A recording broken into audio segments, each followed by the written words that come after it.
There's no getting around the fact. Rahab, a prostitute, had a choice to make.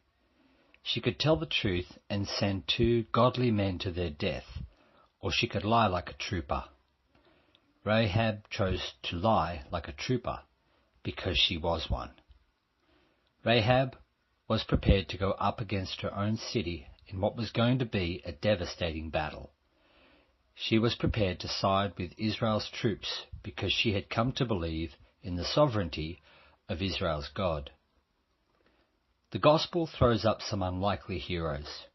Rahab clearly chose to deceive her own king, and God clearly praised her for it, describing it as an act of faith. And she became an ancestor to the Lord Jesus Christ. This is the kind of situation a moralist hates. Either choice involves some imperfection on the part of the person making it. Our choices are rarely black and white.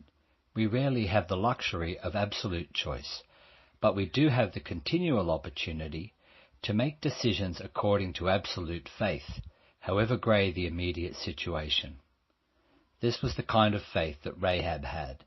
She lied because she believed in the God of Israel and considered operating against him a far greater evil than her act of deception. For this one act, James singled her out as an instance of vital and living faith. When Gideon went up against the Midianites, he didn't send a telegram ahead of the troops in the interest of transparency. Deception is a tactic of war, and that is what Rahab was facing: war.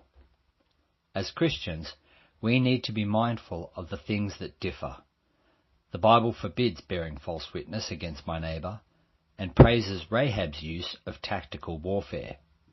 If you disagree, then what colour do you think we should be painting our tanks?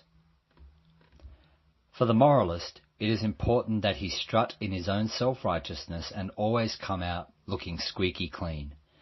For the godly man, who stands not in his own righteousness, but by faith in the righteousness of Jesus Christ, the preservation of his own purity is not the central issue.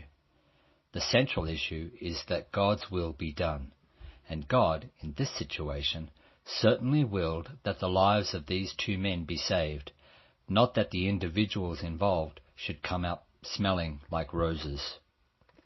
Wicked men have no right to the truth in order to carry out their wicked plans, and we are under no obligation to give it to them.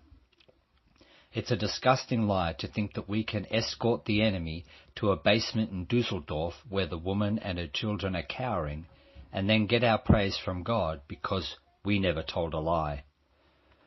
On the last day, no man will be given the golden handshake for his moral purity.